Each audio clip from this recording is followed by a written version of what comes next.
신약성경 47면, 마태복음 26장, 36절 다 같이 한 목소리로 함께 합독하십니다. 이에 예수께서 제자들과 함께 겟세마네라 하는 곳에 이르러 제자들에게 이르시되 내가 거기 서서 기도할 동안 너희는 여기에 앉아 있으라 하시고. 아멘.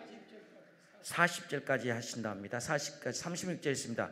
베드로와 세베대의 두 아들 데리고 가실새 고민하고 슬퍼하사 이에 말씀하시되 내 마음이 매우 고민하여 죽게 되었으니 너희는 여기 머물러 나와 함께 깨어 있으라 하시고 조금 나아가사 얼굴을 땅에 대시고 엎드려 기도하여 이르시되 내 아버지여 만일 할만하시거든 이 잔을 내게서 지나가게 하옵소서. 그러나 나의 원대로 마옵고시고 아버지의 원대로 하옵소서 하시고 제자들에게 오사 그 자는 것을 보시고 베드로에게 말씀하시되 너희가 나와 함께 한 시간도 이렇게 깨어 있을 수 없더냐. 아멘. 경기도 안산시 고잔동에 위치한 안산제일교회 고은 목사님이십니다. 나오셨습니다. 오늘 본문지로 동산의 기도란 제목으로 말씀을 선포합니다. 할렐루야. 환영하며 박수로 하나님께 영광 올려드립니다. 할렐루야.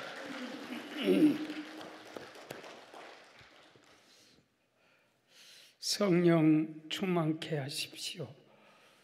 성은나 권사님 어느 교회인지 교회 이름을 꼭 쓰면 좋습니다.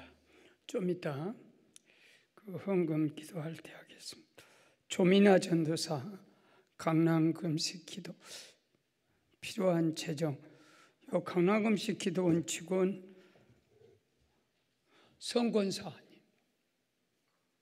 성권사님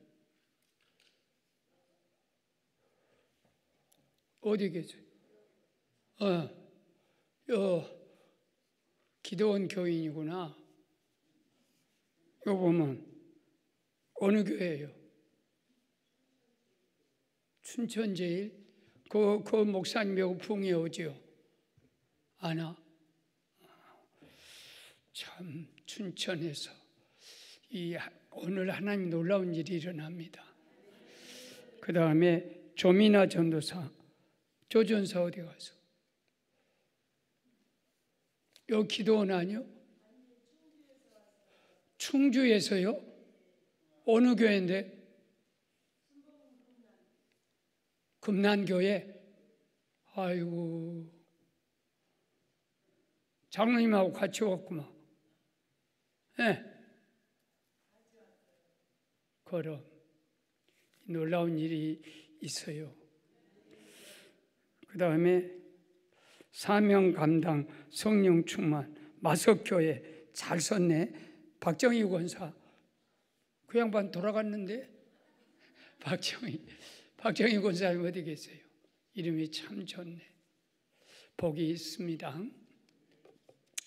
좀 이따 그 모두 할 때 그때 헌금 기도하겠어요.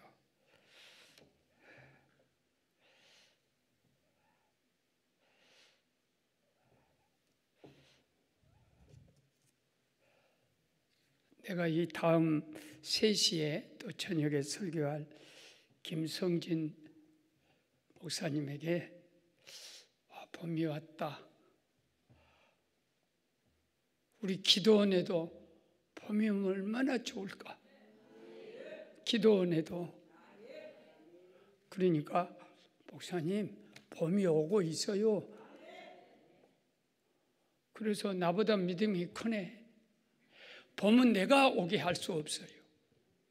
어느 날 갑자기 봄바람이 불면 막 그 동토 얼어붙었던 땅에서 그 조그만 새싹이 그 동토 땅을 밑으로 내고 아주 예쁘게 올라와서 풀들이 세상을 다 덮어요. 성령의 바람이 오늘 우리 기도원에 불어준다면, 우리가 부는 게 아니고 성령께서 저에게, 여러분에게, 또 우리 목사님에게 불어오면, 그 목사님, 기도원 목사님들은 암 환자들이나 어려운 사람이 많이 와요. 꼭 안수를 해주세요. 저도 몸이 조금 건강하면 내가 안수하면 참 좋겠는데 그러지를 못하고 저희 교회에서는 애를 보거나 아픈 사람을 보거나 누구를 보든지 그냥 기도하고 안수하고, 그리고 내가 안수하다가 실수할 뻔했어. 10년인가 됐는데 애를 못 가져. 참, 왜 하나님이 안 주실까? 이 집에 애를 주면 너무 기쁠 텐데. 그런데 임신 4개월인가 됐다고 내 앞에 와서, 목사님 나 임신했어요.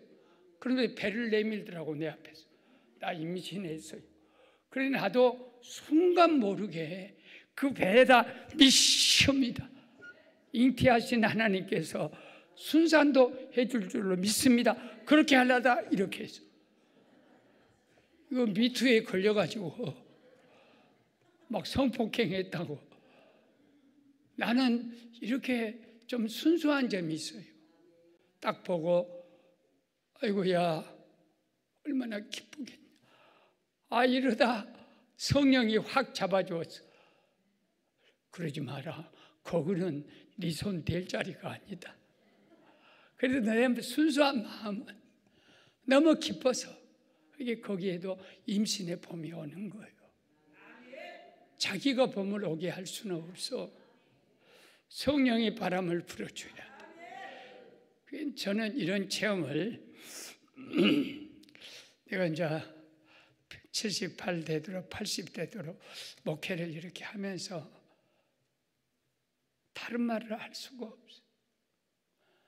너무나도 귀한 체험들이 있어서 우리 권사님이 여러 번 반복에 들어도 예수님도 기도해라 기도해라 계속 반복하는 거예요. 사도 바울도 사도행전에 보면 다메섹에서 거꾸러졌던 그 간증을, 그 말씀을 사도행전 28장 중에 3번 나와요. 어떻게 그 짧은 성경 속에 바울의 다메섹 사건을 그걸 3번을, 또 하늘에 갔던 천국 갔다 봤던 걸 말 못하겠다 그것. 나 개인이 체험해서 이런 간증들 체험 설교를 성령이 3번 하게 하신 사건도 있어요. 그래서 제가 부끄러운 말씀이지만 나는 무슨 일이 있어도 빚을 져도 사례의 3분의 1은 책을 사요.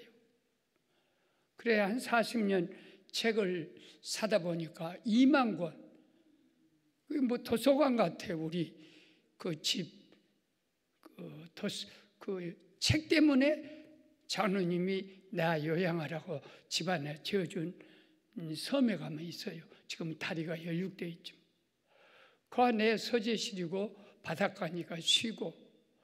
그래 평생 아마 2만 권의 책을 이렇게 소장하는 게 쉽지는, 왜냐하면 공간이 없어. 그냥 다 버려야 돼. 그러고 또 사고. 그런데 나는 버리는 걸 아주 싫어해. 왜 그러냐면 저 책은 성도들이 나한테 돈을 줘서 도서비를, 그러게 저 책 속에는 성도들의 피와 땀과 눈물 같은 그 정성이 들어있는 거예요. 신문도 잘, 그러네 지금은 신문 보지도 않지만 옛날에는 처음에는 얼마나 착했는지 신문도 안 버렸어. 막 이렇게 막 싸고 썩더라고. 그래 신문은 버리자. 그리고 지금은 신문은 보지도 않아. 그러고 할 때 반드시 성도들이 뭔 일을 당하면 내가 빈손으로 가지는 않아요. 교인이 한번 나에게 밥을 사주면 아이고야 내가 더 잘 사는데 교인이 밥을 사주네. 그러고 꼭 내가 밥을 사줘. 그리고 좀 부끄럽게 생각하지 말고 이제 목사님이 하늘나라 갈 모양이다. 그런 게 별 얘기를 다 하네. 이렇게 식당에 가서 딱 밥을 먹다 보면 우리 교인을 만나. 밤에 오늘 같이 우적우적 구역예배 마쳤더니 하고 모여. 그러면 꼭 내가 카운터에 가서 거기 있는 우리 교인들은 다 식사를 대접해. 내가 돈 줘. 몇 푼 아니야. 교인들이 밥 먹을 때 비싼 거 안 먹어. 굉장히 머리가 꿰시러가지고 그냥 여럿이 먹으니까 간단한 거 이렇게 짜장면 먹고 그래. 그러면 내가 다 한번 이렇게 하면 소문이 쫙 나요. 그냥 목사님이 우리들 밥값 다 냈다. 그러고 나중에 내가 또 가서 만나면 저그들이 가서 다 내버려. 나 못 내게. 그렇게 내가 더 괜찮지 않아. 나 보면 저그들이 가서 저그들이 아니라 성도님들이 가서 다 내. 그렇게 될 수 있으면 내가 교회 옆에 식당에 안 갑니다. 아이고 또 가면 내 밥값. 나는 혼자 못 가니까 몇이 데리고 가면 또 내일가에서는 가까이 가지 않은데 그러다 보니까 교인이 1000명이 모일 때까지 교회가 도서비도 안 주고 판공비도 안 주고 그런데 나는 안 줬다는 표현은 하나님이 안 주신 거예요. 교인들이 무슨 사례비를 한 번도 나는 사례비 같은 것에 대해서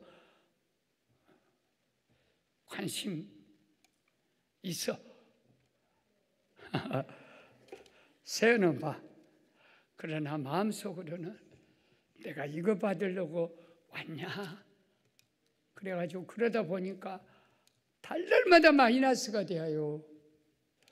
그래 처음에는 이제 시집 안 와서 아내가 새댁이라 처음에는 저같이 가서 돈 좀 빌려오라 그 말이 참 안 떨어져. 그래서 나도 머리를 좀 쓸 줄 알거든. 사택 옆에 부자 권사님이 살았어. 내가 봐도 부자야. 그래서 내가 권사님에게 권사님 한 1년만 나를 좀 도와줄래? 그러니까 깜짝 놀래. 돈 주란 얘기인 줄 알고. 그러니까 목사님 뭐요? 사실은 내가 비밀로 해라. 이거 책은 안 사보면 설교를 못 하겠고 내가 그렇게 충만하지도 못한 목사라. 반드시 그달 말에는 돈을 갚을 테니까 내가 언제든지 돈을 빌려달라고 하면 묻지 말고 나한테 돈을 주고 한 달 가기 전에 사례가 나오니까 꼭 갚을 테니까 그렇게 해라고 한 몇 달을 그 권사님이 빌려줬어. 지금도 너무 고마웠어. 이자는 내가 안 줘. 왜냐하면 목사님한테 이자 받으면 천국 가서 하나님 앞에 얼마나 엉덩이를 맞겠어. 뭔 말인지 모르네. 비밀로 하고 그러다 그것도 오래가면 그냥 소문나겠더라고. 지금 같으면 내가 죽었다 깨나도 그런 짓을 안 해. 그때는 길이 없었어. 지금 먹고 살만하니까 교인한테 빚 빌려갖고 생활 안 하지. 그래 안 해보고 이제 안 되겠다. 처갓집에서 조금 빌려주면 달달마다 내가 갚은다. 그래 한 달 생활비니까. 그러니까 어느 날 아내가 목사님 우리 교회가 1000명이 출석합니다.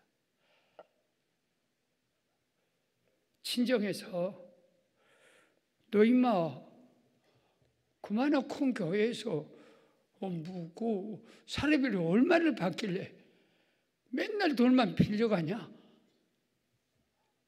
그래갖고 독립을 선언하려고 대한독립만세, 아내독립만세 그러면서 독립운동을 했어. 목사님, 이러다 우리 친정이 시험이 될 것 같습니다. 내가 도저히 친정에 가서 돈을 빌리기가 그랬습니다. 그러고 대한독립만세를 불러 이렇게 아내 독립만세, 사내 이렇게 3호 독립만세 이런 식으로 나한테 독립운동을 했어. 그래 내가 강단에 올라갔지. 주님, 우리 교회 1000여명입니다. 그러나 나는 내가 장로들 보고 매달 적자 나니까 헌금은 또 그냥 그때 내 사례비를 주면 처음에는 11조 감사 3분의 1을 바쳐요. 또 이제 뭔 헌금 이렇게 하면 목사들은 다 3분의 1이 돼야 11조 해야지, 감사해야지. 또 무슨 절기 부흥회 뭐 이런 거 있잖아요. 주일 연보. 그러면 3분의 1이 바쳐져. 그런데 조금 내가 먹고 살만하면 6분의 이렇게 10분의 4가 바쳐져. 그럼 교회 건축하면 10분의 5가 바쳐지고 10분의 5 갖고 이제 우리가 살아. 그래도 너무너무 감사해. 하나님이 주신 작은 것은 세상이 주는 큰 것보다 더 커요. 그래고 내가 하나님, 중요한 얘기니까 드리는 거예요. 하나님, 내가 목사입니다. 세상 직업도 다 버리고 아내도 세상 직장 다 버리고 우리가 왔는데 애들 낳아서 키우고 교회는 재정이 너무 항상 옛날에는 어려웠어. 왜냐하면 교회를 짓고 교육관 2개 짓고 교회 2번 짓고 그것도 뭐 300억 400억 뭐 이런 큰 돈을 들여서 한 해에 못 지어요. 지금 우리 교회는 10년 전에 예배당을 크게 12,000평 모두 지어놓고 4,500석 들어가는 이런 예배당을 만들어 놓고 지금까지 빚이 갚아요. 왜냐하면 빛 가운데로 걸어가면 빛 갚아줄 줄로 거기다 저 만나 찍으면 빛이 되어요. 그래서 맨날 빛 가운데로 걸어가면 지금도 난 빛 가운데 걸어가. 그래 하나님 빛을 비치 빛 대신에 저 만나 찍어서 빛이 되게 하시죠. 그래 앞으로 요거 한 또 10년 더 갚아야 돼. 내가 생각할 때. 왜냐하면 교회 재정이 힘들지 않게 갚아야지. 빚만 갚아버리면 아무 일도 못하잖아. 그러나 아무 걱정 없어. 교회가 이제 크다 보면 헌금도 많이 나오다 보면 그 몇백억 그런 거 갚는 거 뭐 아무것도 아니야. 그래 뭐 몇 년 가면 100억씩 갚으니까. 그래 지금 이제 조금 남았어. 그래도 내가 빚 갚는데 너무 신경 쓰지 마라. 가만히 두면은 좋을 때가 온다. 그리고 내가 하나님께 단판을 지었어. 야곱이 같이 하나님 제 빚을 갚아주신. 그래서 내가 그러는 목회를 하시게 하렵니까? 계속 빚쟁이가 되었고 아내 앞에도 면이 안 서고 그 옆집 부자 권사 앞에도 그 권사가 볼 때 뭐라고 해서 보면은 또 돈 빌려주려는 데냐? 이건 아닌 것 같습니다. 그랬는데 그 기도 한번 진지하게 들었거든. 어느 날 빚이 딱 없어져 버려. 나도 알 수가 없어. 어떻게 해서 그 빚 안 지고 생활할 수 있도록. 교회가 살비도 더 주고 방법비도 주고 책값도 주고 어느 날 갑자기 그러면 빚 안 지고 내가 얼마나 부자요. 한 30년을 빚 안 지고 사니까 얼마나 제가 부자입니까? 하나님이 봄이 내게도 은혜의 봄이 오니까 내가 할 수 없는 일. 하나님이 빚을 쫙 갚아. 신학생 남편이 죽었네. 그때 기숙사 질 때요. 엘리사 시대. 그래 빚이 가지고 그 아들 둘을 종으로 데려가. 그래서 하나님께 간절히 기도했더니 엘리사가 너 그 집에 있는 것이 뭐냐? 기름 그 밑에 조금 밑바닥에 있고 밀가루 한 움큼 그건 저쪽이고 그 사르밧 과부 얘기고 그 너희 뭐이냐? 아무것도 없어. 사르밧 과부는 거기서 기적이 일어나고 이 신학생 부인은 뭐이냐? 아무것도 없습니다. 그래, 내 아들이 종으로 끌려가게 됐습니다. 남편 신학생으로 선지자 공부하다가 죽었습니다. 저는 과부입니다. 그때 뭐라고 말씀하냐면 동네에 가서 빈 병을 막 빌려오라. 그래 가서 다 빌려서 거기다 너희 집에 있는 기름을 좀 채워봐라. 그랬더니 채우면 그 기름병에 기름 조금 있는 것이 채우면 그 5병이 기적이야. 빈병 채우면 또 채워지고. 그래서 그걸 팔아서 빚을 다 갚는 그런 역사가 있었어. 기도원에는 부도 나고 어려움 겪는 사람이, 경제적으로 어려운 사람이 여기 많이 옵니다. 하나님이 우리에게도 봄이. 그래서 내가 계속 시를 쓴 주여 이 땅에도 봄이 오게 해주시오. 어느 시인이 일제시대 때 빼앗긴 들에도 봄은 오는 거. 일본한 때 땅덩어리가 다 넘어가서 이렇게 봄이 오는데 대한의 봄은 하나, 독립의 봄은 하나, 해방의 봄은 하나. 그래서 빼앗긴 들에도 봄은 오는가.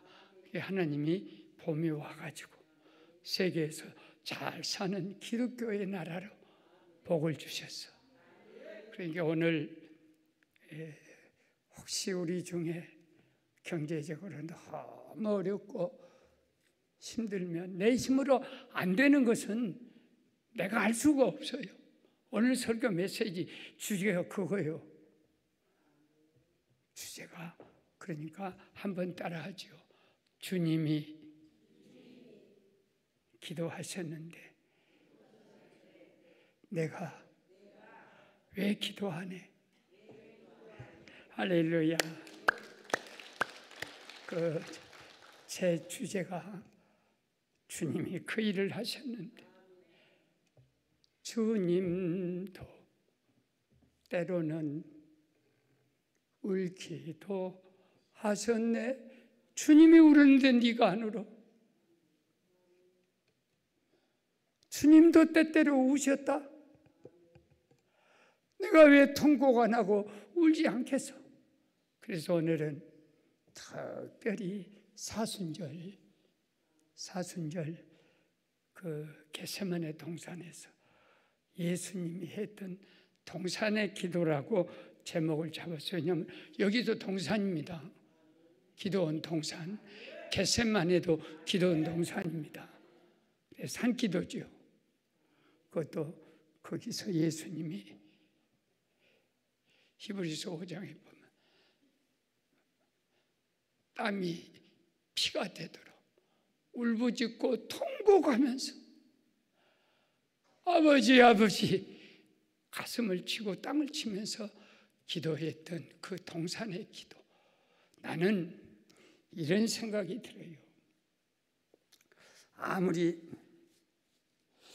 전국에서 나를 제하고 훌륭한 강사들이 와서 그 1시간 동안에 우리에게 감동을 주고 기쁨을 주고 눈물을 주고 은혜를 많이 끼치는 설교를 한다 할지라도 내가 중요하게 생각한 것은 강사의 설교가 아니라 여러분이 동산에 와서 예수님처럼 엎드려 밤이든 새벽이든 그건 관계없어요. 낮에 낮이든 그 시간은 관계없습니다. 시간 개념은 중요하지. 밤중이든 새벽이든 대낮이든 이 동산에서 기도에다 벚꽃을 맞춰야지. 설교에다 벚꽃을 맞추면 자칫하면 교회 가서 시험이 들어. 그래 아들이 그래서 아빠 큰 집에 가자.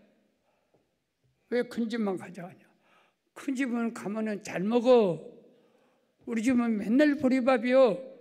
그러게 이 자식이 큰 집은 큰아버지 생일, 큰엄마 생일, 또 무슨 잔치. 그러니까 잘 먹지. 우리 집에서는 보리밥 된장국. 그러니까 교회 가면 평범한 말씀을 듣지 기도원같이 늘 새로운 말씀 듣지는 못합니다. 그러니까 이곳에 와서 설교를 듣고 귀만 이렇게 당나귀가 돼가지고 갈 생각하지 말고 설교를 들으려 여기 오면 다 실패합니다. 동산에 올라가서 주님이 하신 기도를 나도 해야 되겠다. 첫째, 주님이 제자를 데리고 이렇게 수준이 있어. 9제자는 여기서 껴있어라. 그리고 베드로, 야고보, 요한 그 가까운 제자를 나와 같이 기도하러 가자. 그럼 너희들은 여기서 깨어서 기도해라. 그리고 좀 더 들어가서 통곡을 하고 주님이 기도하신 그 기도, 주님의 기도는 어떤 기도였는가? 한번 따라합시다. 시험이 아니야. 나중에 할 걸 정신이 헷갈려. 주여 지워주시옵소서. 성경은 지워버려. 여러분이 기억하지 않게. 십자가를 내지는 거예요. 십자가는 채찍 맞고 막 피 흘리고 게레침 콱 받고 모욕을 당하고 누명을 쓰고 우리의 모든 죄를 다 뒤집어 쓰고 우리의 모든 병을 다 아픈 그것이 내일 질 십자가예요. 이렇게 한번 따라합시다. 십자가는 주님에게도 시험이었다. 39절과 40절에 이렇게 딱 보면 어떤 말씀이 나오냐면 고민하여 슬퍼하사 한번 따라합시다. 내가 고민하여 슬프니 우리 함께 죽게 되었으니 우리 함께 죽게 되었으니 깨어 기도하자. 이게 위기가 왔을 때 우리 앞에 딱 위기가 딱 올 때 예수님은 그 위기 앞에서 우왕좌왕하지 않고 산속에 들어가서 내가 시간은 중요하지 않다 했어요. 어느 철야 밤새도록 날이 새도록 아니 대낮에 기도하던 밥 먹고 기도하던 그런 때가 중요한 건 아니에요. 기도가 중요하지. 그래서 주님이 십자가 앞에 들고 엄청난 시험이. 한번 봅시다. 부족한 종이 일생 동안에 당하는 시험 중에 제일 큰 시험은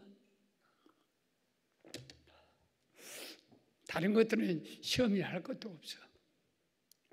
쉬운 5살 될 때 붕해를 서울서 인도하다 쓰러져 버렸어요. 금식하고 있거든. 밥이 안 들어가. 그래도 그 교회에서 붕해를 나 아프다고 가버리면 그 목사가 곤란하거든. 그래서 거기서 3일 동안 새벽, 낮, 저녁 내가 밥 안 먹고 금식하니까 담임 목사 금식하지. 또 기도할 장로님 금식하지.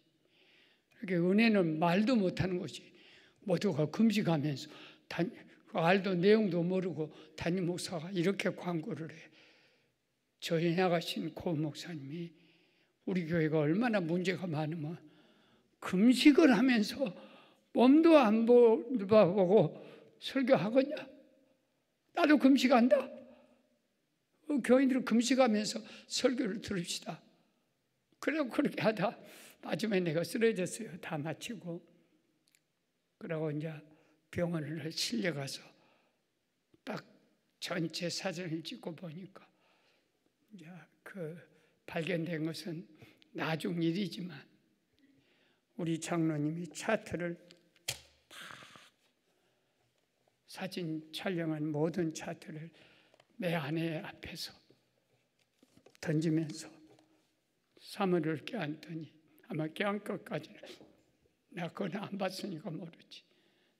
사모님 내가 의사인데 외과 의사인데 목사님이 저 지경이 되도록 나는 교회가 크니까 주치의도 있고 정기 점검도 할 줄 아는데 나는 그때 다른 교회에서 그 장로님이 오셨어요. 목사님 모든 것이 살 수가 없습니다. 암이 전체로 다 퍼졌어. 차들을 던져버려서 얼마나 장로님 미안하고 속상했어. 그 내가 들어 나는 귀가 나는 눈은 덜 밝아도 귀 밝아요. 어지간한 소리는 다 들어. 아, 내가 심각하구나. 그리고 우리 병원은 감당 못합니다. 큰 서울병원으로 가십시오. 그래서 나는 원래 약한 몸이다. 하나님 부른구나 하고 하나님 고마워. 나 빨리 불러줘서 고마워. 이제 그런 마음을 갖는데 아이고야 내가 죽게 되면 암 환자들이 기도할까? 아이고 목사님도 안 살려주었는데 우리 평신도야 뭘 살려줘? 우리 교인들이 낙심할 것이 막 줄줄이 서. 그때 한 60명 그 암 환자들이 우리 교회에 있었어요. 그래서 저녁에 잘 때 하나님 나는 하늘나라에 가서 주님을 뵙고 싶지만 저 어린 양떼들 병든 양떼들 생각하면 내가 도저히 갈 수 없을 것 같습니다. 하나님 어떻게 좀 해주세요. 그러고 이제 기도하다 엎져서 잠이 들었어. 그런데 그 비몽사몽과 꿈인가 손이 딱 2개가 나타나. 그러더니 나한테 딱 오더니 옷을 딱 이렇게 벗기고 손으로 배를 갈라요. 갈라줘. 나쁜 눈에 보인대. 그러면서 그 새카만 덩어리 8개를 막 끄집어내는 거예요. 그러고 딱 합치니까 또 합쳐져. 그러고 그냥 가. 그래서 내가 손을 향해서 여보시오. 도대체 당신이 누구요? 누군데 나를 이렇게 수술하고 가오? 내가 편안하오? 그랬더니 확 뒤돌아보면서 얼굴은 볼 수 없는데 음성만 들려요. 나는 너의 가장 사랑하는 친구다.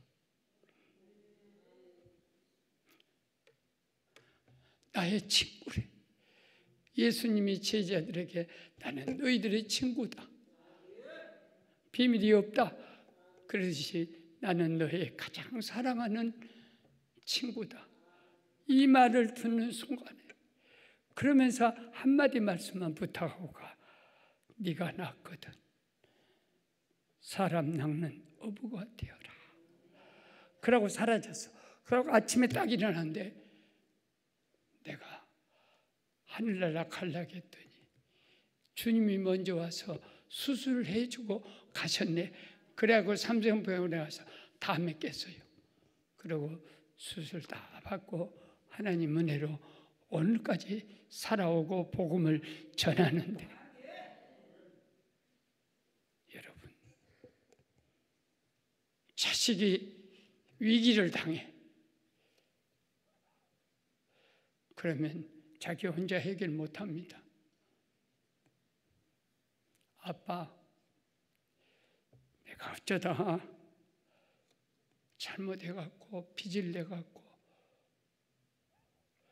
내가 부도가 나서 감옥 가게 생겼네. 아빠 한 번만 도와줘. 그러면 내가 능력이 있으면, 능력 없으면 빚을 빌려다라도 내 능력 안에서 해결해 줄 거고, 능력이 있으면 그래 탕자 아버지 같이 그까진 건 문제냐, 내가 다 해결해 줄 테니까 걱정 말라 하는 것처럼 어려운 일 당할 때 환난을 당한 자 내게로 오게.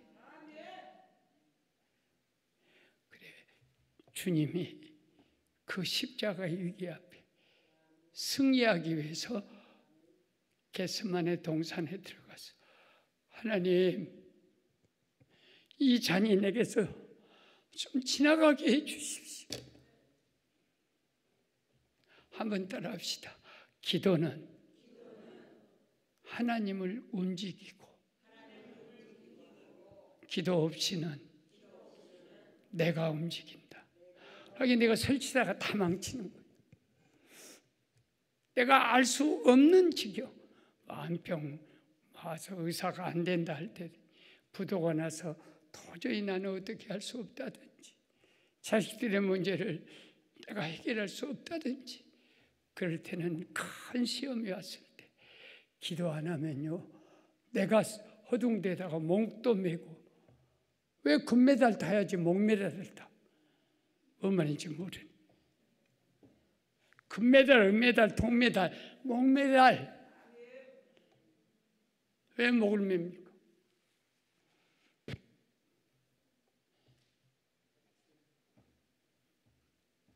하나님이 움직여주는데, 기도는 아무 힘 없는 것이 하나님을 보좌로 움직이는 지렛대입니다. 그래서 주님이 기도하신 거예요. 한번 따라합시다. 주님도 십자가 앞에서, 위기 앞에서 기도했는데 내가 왜 기도 못해? 할렐루야. 기도는 하나님을 움직이는 이 지렛대는. 그 다음에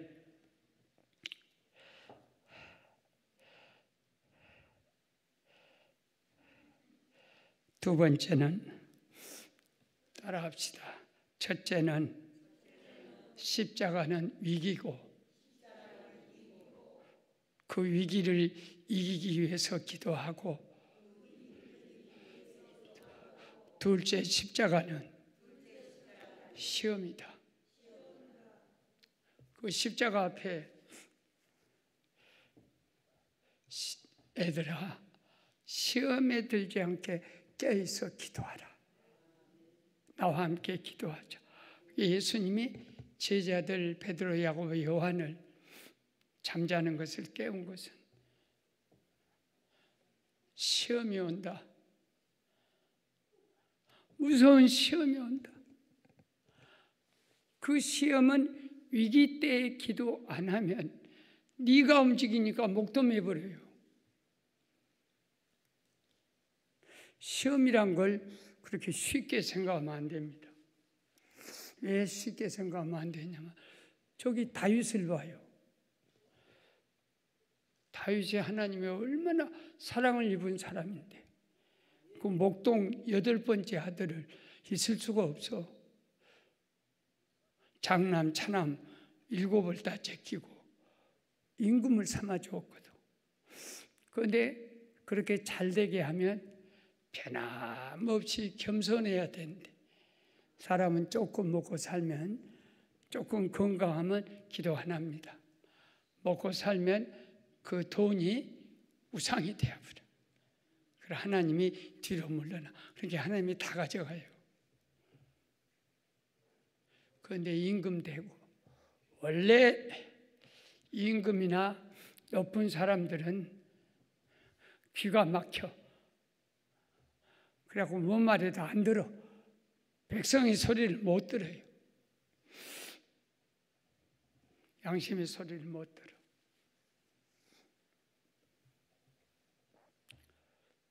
전쟁이 일어나서 자기 참모들이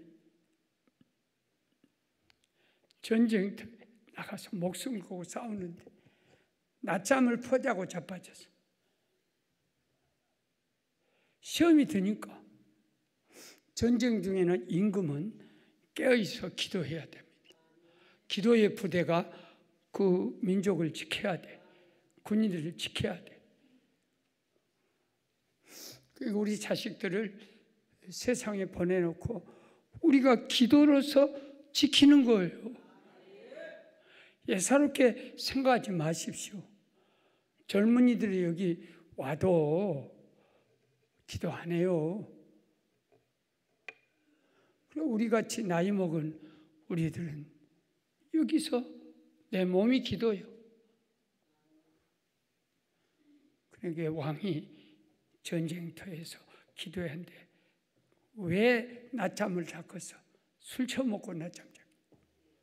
아니 내 생각이에요.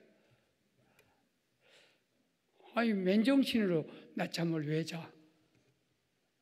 자고 일어나서 눈 들고 보니까 사탄이 누구지? 밧세바지 우리아의 아내 출정부인의 아내가 옷을 할레당 벗고 옥상에서 모욕을 해. 보니까 다윗의 눈이 사탄이 눈을 뜨게 해서 너무 아름답거든. 그래갖고 그 부활을 시켜서 저 여자 누구냐? 다윗 임금의 친구 우리아의 정전대에 나간 네 번째 장군 우리아의 아내입니다. 근데 그런 말이 안 들려 귀가 막혀가지고 데리고 오니라. 그래갖고 잠자갖고 임시 되어버렸네. 그러니까 다윗이 자기 친구 우리아는 군인이에요. 장수예요. 아이고 안 되겠다. 어떻게 하다가 우리아를 요압 장군에게 휴가를 보내라고 했어.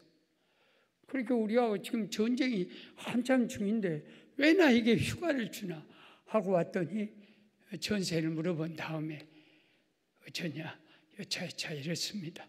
요압 장군이 잘하고 있더냐 아주 목숨을 걸고 이 나라를 군인들이 지키고 있습니다. 그러면 내가 떡하고 술하고 고기하고 줄 테니까 오늘 저녁에 너희 집에 가서 너 안에 얼마나 외롭겠냐 하루 종일 자고 군대에 들어가라. 그러니까 우리아가 딱 나와서 집에 지금 부인 안 만나고 안 가. 그리고 보초병들하고 같이 궁전을 지켜. 그래서 다윗이 안 갔대. 집에 술도 안 먹고 고기도 안 먹고 아내한테 가서 잠도 안 잤대. 어째서 너 이렇게 고집을 피웠냐 그랬더니 내 요압 장군과 내 총동지들이 목숨을 걸고 전쟁을 하는데 내가 어찌 아내와 같이 동침을 하며 술 먹고 고기를 먹겠습니까?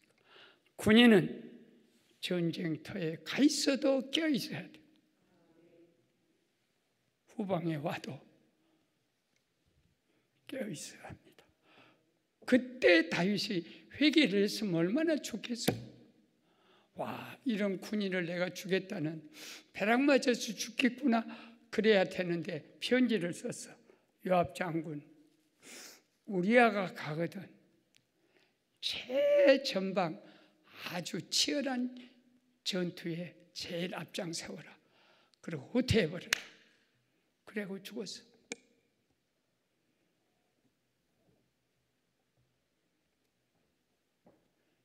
다윗이면 뭐하고 돌멩이 하나 갖고 골리앗을 죽였으면 뭐합니까?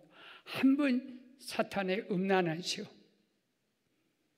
또 살인의 시험 여기 딱 뒤집혀지니까 권력이 없었으면 그런 짓 못해.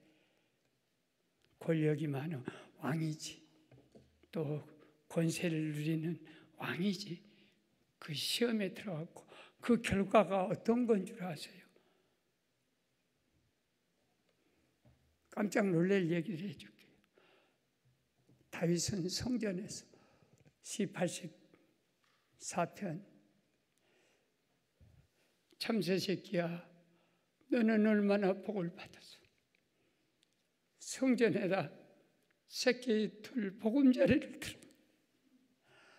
다윗은 자식이 여럿인데 이름도 참 더러워.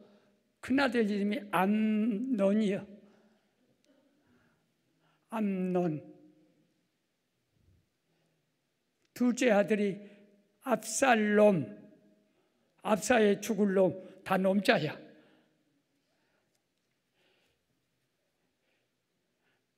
아도니아.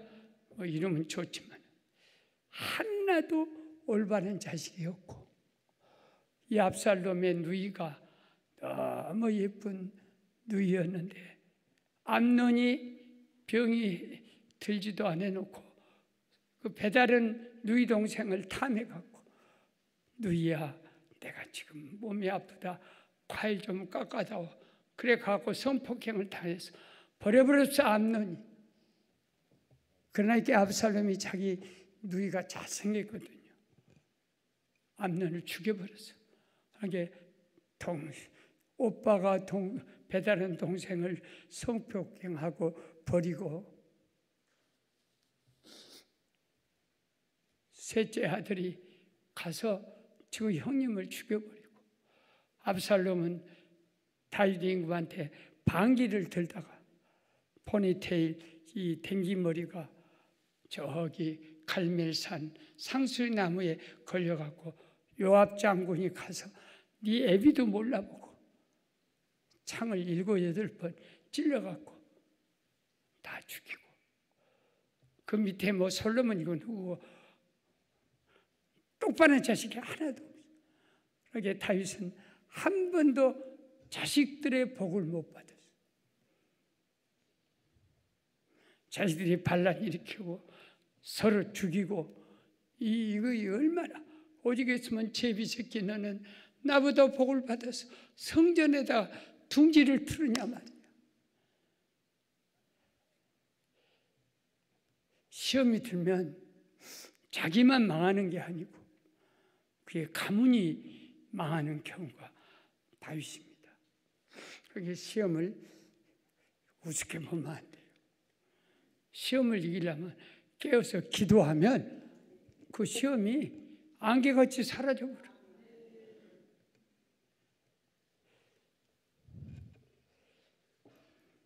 한 번 더 얘기할게요.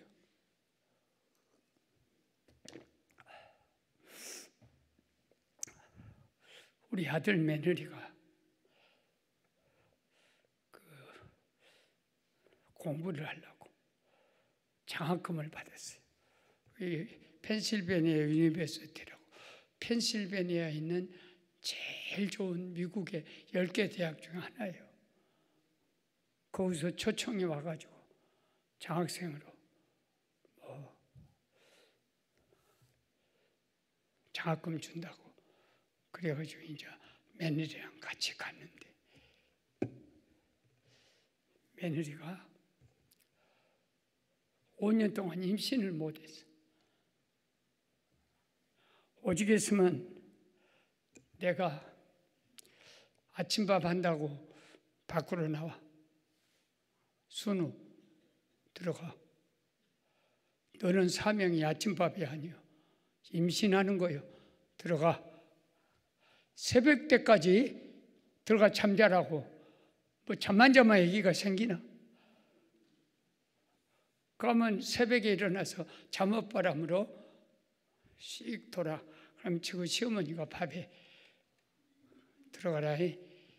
나오지 마라 해. 이렇게 그런 정도로 5년 동안 신경을 썼는데 안 되는 거예요. 그러다가 아기가 임신을 해가지고 쌍둥이가 들었었어. 다 하나님이 따블로 준다. 그래갖고 임신 7개월 됐을 때 미국으로 유학을 간다고 둘이 갔어. 비행기를 막 12시간 이상 타요. 그래 내가 꼭 부탁이, 너 꼭 미국 가면 주의를 지켜야 한다. 그거 안 하면 큰일 나. 그래가지고 이제 가서 주의를 딱 지키고 이제 그때 워싱턴에 있을 때인데 워싱턴으로 오다가 자궁에서 피가 터졌어. 그러니까는 같이 갔던 집사님이 존 홉킨스 대학으로 세계에서 제일 유명한 산부인과가 있는 그 대학, 존 홉킨스 대학. 그래 그 대학에 입원을 시켰어. 그랬더니 유산이 됐어요. 7개월 된 아들, 그 손녀가. 그런데 존 홉킨스 대 산부인과 과장이 이 아이를 한번 살려보자. 임신 7개월 조산하지. 그래 인큐베이터에 두 아이를 이어서 따로따로 한번 최선 다하랍니다. 그런데 미국은 이해가 간지 뭐 아직 보험도 들기 전이고 하니까 하루에 인큐베이터 비용이 300만 원. 쌍둥이니까 600만 원이야. 석 달 동안. 얼른 계산해 보니까 계산이 안 나와. 그때 우리 교회 지을 때요. 아, 주여 쌍둥이 인큐베이터 속에서 지켜주세요 하면 600만 원. 그 다음 새벽에 나오면 1200만 원. 또 1800만 원. 2400만 원. 그냥 하루 저녁에 600만 원씩 계속 올라가는데. 아이고 주여 이거 어떡하냐. 누구한테 말도 못하고. 그래서 하나님 어째서 나에게 큰 시험을 주십니까? 내가 돈이 있습니까? 뭐가 있습니까? 하나님 제발 좀 이 시험으로 내가 쓰러지지 않게. 돈의 시험 또는 자식의 시험. 맨날 하나님께 십자가 기도 드렸거든. 하나님 저는 괜찮아요. 암을 한없이 6개를 주고 온몸에 암이 다 퍼져도 저는 괜찮아요. 그러나 우리 아내하고 내 새끼들 제발 좀 이 시험에 들지 않게, 이 시험에 들지 않게 지켜주셨는데 하나님이 그 기도를 들어줬어요. 나는 죽도록 고생해. 저희 아내가 지금 기도하고 있습니다만 좀 튼튼하고 좀 빠릿빠릿해요. 하루에 2시간씩 막 걸어 다니고 그럴 때마다. 그러고 깃발 날리고 다녀. 그러고 밥을 하루 3끼 따뜻한 거 해주라면 아이고 목사님 삼식인가? 나는 삼식이 아닌가? 이런 말이 여기까지 나와. 나 안 들리게 나와. 그러면 내가 눈물이 나. 나는 너를 위해서 내게 모든 병을 다 주고 우리 가족들은 하나님께 건들지 말라고 했다. 오직 했으면 건방지. 하나님 우리 자식들은 불쌍한 저것들을 건들지 마세요. 저한테 다 쏟아부어. 이 십자가 기도. 그런데 손자들이 세상 태어나기도 전에 염색체 이상이 있을지 불고로 태어날지 어디가 심장이 뭐 될지 이건 예측할 수 없지. 7개월 된 애들은 거의 다 대부분이 부족해요. 얼마가 나오냐면 석 달. 그때 40만 달러. 여러분 노래도 하는 사람은 부자가 왔구만.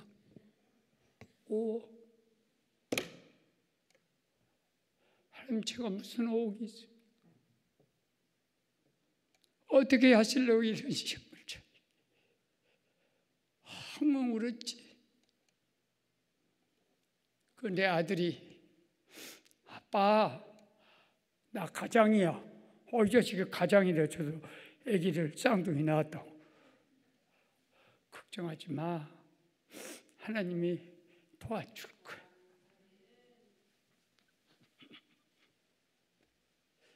그러더니 그 전학기신 대학에서 일하고 보니까 유학 온 지 지금 한 달도 안 거 일주일도 안 돼서 근데 석 달 지났으니까 이제 석 달은 돼야지. 이렇게 보니까 장학금 받고 온 애기야. 지가 애기 낳으려고 온 아니라 학교 부름 받고 와서 스칼러십 받고 돈 받을 길이 없어. 한국에 이렇게 조사해 보면 목사야. 아이고 전학에서 내가 큰일 났네. 그래갖고 복지국에다 원무 과장이 전화를 해서 이런 아이가 학교 장학생으로 공부하러 왔는데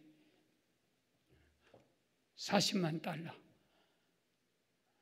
돈이 없습니다. 좀 복지국이 해 주십시오. 그랬더니 미국 복지국에는 부자들이 뒷바지 저축을 해줘. 제3세계 어려운 사람 아기를 낳든지 병이 걸려서 치료하는데 돈을 못 받으면 우리가 해결해 주마. 그 복지국에서 5억이 내려와 가지고 싹 해결해. 그러고 저는 200만 원만 내서 우리 며느리 병원 입원한 값이 200만 원. 그래. 시험 앞에서 기도하면 한번 따라합시다. 시험 앞에서 기도하면 홍해도 갈라진다. 이 자리가 그런 자리예요.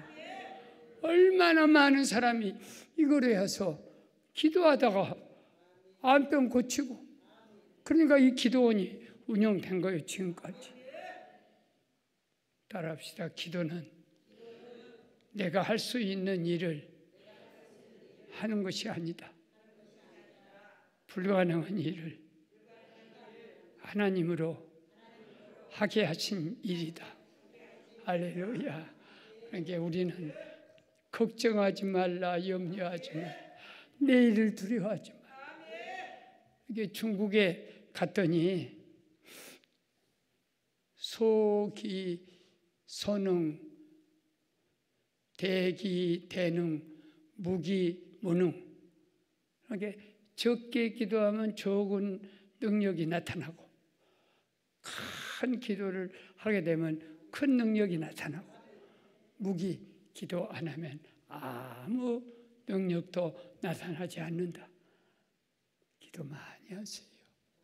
시험이 올 때 시험이면 내가 불가능한 일이 내 앞에 탁 떨어지면 하나님께 이런 기도 있잖아요. 금식 기도도 있고 철학 기도도 있고 기도원 기도도 있고 그 중에 제일 중요한 기도 중에 하나가 서원 기도예요.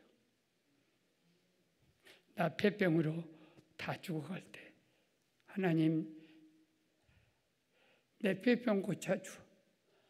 그럼 나는 죽는 날까지 복음을 전할 거야.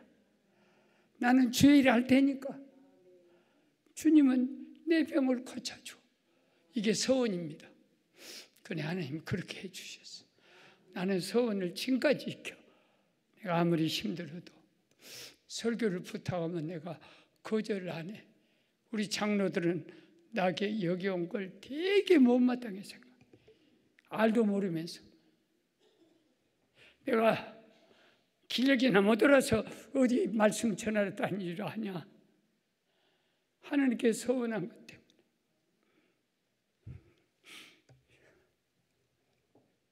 주님은 나의 못된 암병, 나의 못된 폐병 2번이나 주님이 싹 가져갔어.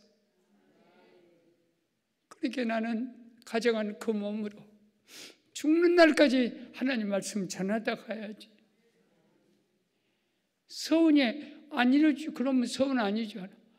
주님 내 병 좀 고쳐줘. 나는 주님의 일생 동안 그래서 목사들이 죽는 날까지 강단에 서는 거예요. 조영기 목사도 그랬고 한경재 목사도 그랬고 최재신 목사도 그랬고 최재신 목사가 얼마나 기도했겠어요. 저는 괜찮으니까요. 우리 아들 사위 조은규 목사 좀 폐병도 고쳐주고 능력을 주십시오. 제게 줄 능력을 아들에게 주십시오. 그 아들들이 김성광 목사, 하늘에 간 김성광 목사, 그 형님 또 목사, 지금 이제 나보다 나이 더 먹었어요. 조카들도 다 목사들이 많아요. 그리고 마지막 하나 더 해야 돼. 따라합시다. 셋째, 십자가는 주님의 뜻이다. 잘 보세요. 이걸 배우고 가야 돼. 이 잔이 내가 감당하기가 너무 어렵습니다. 예수님이 아버지한테 한 말이에요. 십자가 안 지고 길이 없습니까? 이 잔이 내게서 멀어지게 하십시오. 그래 놓고 곧 돌아서서 따라합시다. 내 주여, 내 원대로 하지 마시고 주님 뜻대로 하시옵소서.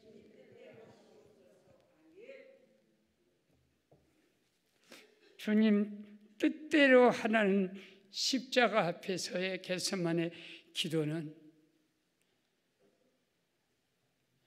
왜 주님 뜻대로 하라겠냐? 한번 따라해봐요. 내 뜻대로 하면 이루는 일이 하나도 없다.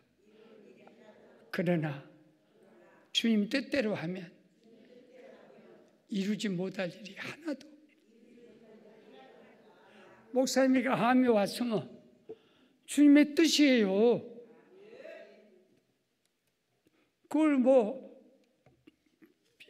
반대 안 돼. 그러니까 주님의 뜻 안에는 모든 것이 순간에 해결돼요. 왜 그러냐면 하나님을 사랑한 사람, 그 뜻대로 부르심을 입은 자들에게는 모든 것이 합력하여 선을 이룬다. 십자가 결국 부활로 완성해버려. 십자가로 병을 다 고쳐버려. 십자가 치심으로 우리의 죄가 다 해결돼요.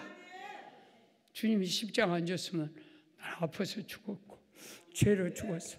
그러나 십자가는 주님의 뜻이니까 그 속에서 주님의 뜻 안에서 해결 안 된 문제가 하나도 없어요. 할렐루야. 보십시다.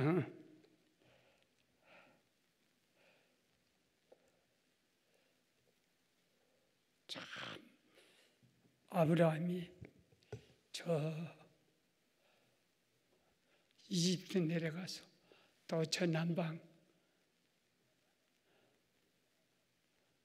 내려가서 지금 사라가 엄청 예뻐. 다 욕심을 내. 왜? 90살까지 애를 안 낳아서. 그러니까 애를 안 낳아보니까 처녀예요. 아니 처녀는 아니지. 뭐라고 해야 되나? 처녀 아니 처녀란 말은 안 맞고 하여튼 얼굴이 그 당시에 예뻤어. 그래 애집에 내려가고 그 밑에 저 크랄 더 블레스 이쪽으로 내려가니까 임금들이 다 탐을 내는 거예요. 그럴 때 아브라함이 얼마나 비겁했더니 남자들은 다 비겁해. 나도 비겁해. 그 바로가 여자를 잘 밝혀요. 그러니까 자기 부인한테 사라야 날 이제부터 오빠라 불러라. 여보 큰일 나. 나 죽여버리고 너를 뺏어간다. 오빠라고 불러라. 그렇게 할게요. 그래서 나는 우리 며느리가 저 남편 보고 우리 아들 보고 오빠 이 자식아 아브라함이 오빠라 부르라 해갖고 아내를 팔아먹었다. 너 오빠라고 부르면 너 팔아먹은다. 진짜 바로가 데리고 와서 잠을 자. 밤에 천사가 배락을 쳤어요. 주의 종의 아내를 탐하지 말라. 2번이나 그래, 2번. 한 번만 있어도 괜찮아. 그런데 히브리서에서는 사라는 그런 자기 남편을 주님, 주여 주인이라고 했다. 그래서 사라가 믿음의 그 축복을 받았어. 여러분, 아무리 큰, 이거 여자에게는 제일 큰 시험이요. 만일 남편이 오빠라고 불러. 그러고 너 바로한테 가서 잠자. 죽여버리고 싶지. 기력이 없어서 못해서 그렇지. 그런데 사라는 그런 남편 앞에서도 주님, 내가 그렇게 희생이 되어서 남편이 살 수만 있다면 저를 그렇게 써주십시오. 그런 아내들의 기도가 나왔습니다. 남편이 암에서 고침만 받을 수 있다면 그 암을 저를 주십시오. 저는 괜찮습니다. 그런 기도지. 그러더니 하나님의 임금 둘을 배락을 쳐가지고 막 그냥 해결돼서, 그러니까 홍해가 그런 기도 앞에 딱 갈라지는 거예요. 하나님의 뜻 앞에서 쫙 해결돼요. 그렇게 하나님의 뜻을 모르는 사람들을 홍해바다 앞에 가가지고 우리를 그냥 매장지가 없어서 바다에다 수장시키려고 보냈구나 그랬는데, 모세는 손을 들고 여기를 보내신 분도 하나님이요, 좌를 봐도 모래바탕, 우를 봐도 모래바탕, 뒤에는 바로의 병사들이 병거를 끌고 오고 앞에는 금실금실한 바다가 들어가면 우리는 다 몰사합니다. 주여, 아버지 뜻대로 하십시오 하니까 홍해가 다 갈라져 버리죠. 하나님의 뜻은 이렇게, 그렇게. 그런데 우리는 하나님의 뜻을 자꾸 부인해요. 지 뜻대로 하고 싶어 할 때가 참 많아.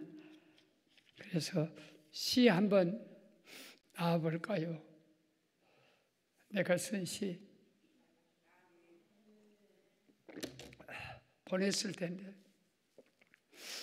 시간 가니까 내버려둬라. 아주 쉬운 시야. 오직 주님의 뜻대로. 내가 젊은 날에는 살아가는데 문제가 많았다. 건강, 경제, 생계, 갈등. 그럴지라도 주님은 그때마다 하나씩 헤쳐나갈 힘과 지혜를 주셨다. 늙어가는 날에도 늙어가는데 문제가 많다. 혈압, 당뇨, 골다공증, 근감소증, 소외됨, 외로움, 연약함, 임종과 인생, 허무의 걱정. 그럼에도 주님은 싸워 이겨라 말하지 않고 힘도 주지 않으며 받아들이고 함께 동행하라 하신다. 오직 주님의 뜻대로. 여러분이 저를 좀 용서해 줄 것이요.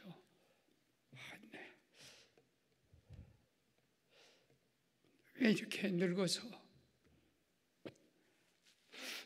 그 기력이 쇠한지 그냥 우리 교인들만 보면 눈물이 나버려. 이게 이 눈이 눈물샘이 터져버렸어. 나라 기도하면 눈물이 나버려. 여러분을 보면 얼마나 아플까. 얼마나 어려우면 기도해 왔어. 눈물이 나니까 이 밑에 있는 것도 저 형님 따라서 같이 흘러요. 눈물하고 콧물하고 같이 연결되어 있습니다. 그래서 내가 항상 미안해서 오늘은 울지 않게 해주십시오. 주님 뜻대로. 늙으면 골다공도 생기고 암도 뭐 이런 게 다 와요. 그런데 주님은 능력을 안 줘. 그러면서 뭐라고 하냐면 함께 가라. 고은아 같이 가. 너 죽으면 그놈들도 죽는다. 그렇게 너 살면 저것들도 빌붙어서 살아. 그렇게 저것들이 안 죽으려고 너를 잡아먹지는 않아. 불편하지. 좀 뭔 말인지 알지 모르겠네. 다 알겠죠? 그래, 나이가 먹으면 권사님 눈물도 많아지고 슬픔도 많아지고 섭섭함도 많아지고 그래, 오늘은 주님 뜻대로 하시옵소서. 내 주여 뜻대로 하시옵소서. 주님도 때로는 울기도 하셨. 내가 왜 안 울어? 주님이 억울한 일 당했는데 내가 왜 안 울어? 주님이 내 병을 싹 볶아가서 채찍 맞아 죽으셨는데 내가 왜 병 안 걸려? 그래, 우리 목사님 찬송 불러줄 거야. 주여 3번 부르짖고